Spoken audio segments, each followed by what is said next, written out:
L'homme est rentré chez lui heureux avec son ex-femme. Pourtant, il a découvert que dans la maison vide, il n'y avait aucune trace de sa femme. Lorsqu'il est allé dans la chambre de sa femme, il a été choqué de constater qu'il n'y avait aucune trace de son passage. Puis l'homme est allé au salon. En voyant que la seule photo de famille de trois avait également disparu, l'homme a alors réalisé que sa femme avait complètement quitté ce foyer. Il repensa à l'époque où leur fils venait de naître. Son ex-femme les avait abandonnés pour partir aux États-Unis. C'était la femme qui était venue à ses côtés sans se plaindre ni regretter. Elle avait pris soin de lui et de son fils avec une attention méticuleuse. Et ainsi, ils avaient vécu plusieurs années de bonheur. Un jour, l'ex-femme est soudainement revenue. L'homme a nié toute relation entre lui et la femme. Il a déclaré que la femme n'était que la gouvernante de la maison. Le fils a même dit que la femme avait toujours été une étrangère. Il a ajouté qu'après sa mort, elle ne devrait même pas penser à être enterrée dans le tombeau ancestral de leur famille. Pour tester la loyauté de la femme, l'homme a délibérément jeté un briquet dans la piscine. Il a ordonné à la femme de plonger pour le récupérer. Sans hésiter, la femme a plongé dans l'eau glacée. Tremblante, elle a récupéré le briquet. Tous les témoins se sont moqués d'elle en la traitant d'idiote. Le dévouement désintéressé de la femme envers l'homme et son enfant n'était pas dû à un amour profond pour l'homme, mais pour honorer la promesse faite à un médecin divin. 6 ans plus tôt, le mari de la femme était au bord de la mort. C'était le médecin divin qui avait sauvé son mari.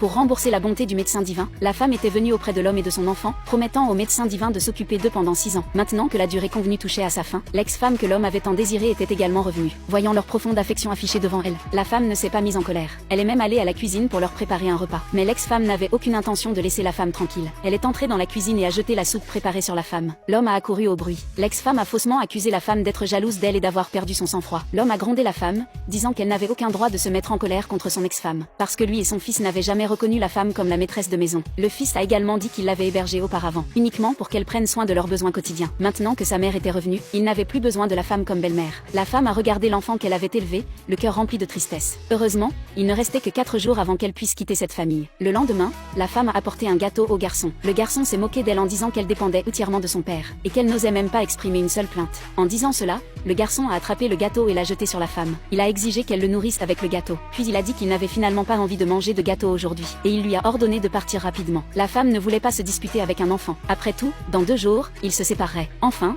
le jour de son départ est arrivé. La femme a reçu un message de l'homme. Il lui a demandé de venir le chercher à l'hôtel et de le ramener chez lui. La femme savait que la famille chercherait sûrement à la tourmenter. Pour s'assurer qu'elle puisse partir en toute sécurité, la femme a composé le numéro du médecin divin. Elle lui a dit qu'elle remplirait la condition promise avant minuit ce soir. Et si elle ne rentrait pas à temps, elle espérait que le médecin divin enverrait quelqu'un la chercher au 5e étage de l'hôtel. Comme prévu, lorsque la femme est arrivée à l'hôtel, l'ex-femme a dit que la femme et son chien de compagnie partageaient la même date d'anniversaire. Elle a exigé que la femme trinque et fête cela avec le chien. La femme a expliqué qu'elle était allergique au jus de raisin et ne pouvait pas en boire. En conséquence, elle a été piégée par l'ex-femme. L'ex-femme est tombée exprès au sol. Et quand l'homme est arrivé, elle l'a immédiatement accusé de l'avoir poussée. L'homme a cru au mensonge de l'ex-femme et a commencé à réprimander la femme. Soudain, l'ex-femme a vu le chien de compagnie s'endormir après avoir bu du jus de raisin. Profitant de l'occasion, elle a accusé la femme d'avoir mis des somnifères dans le jus.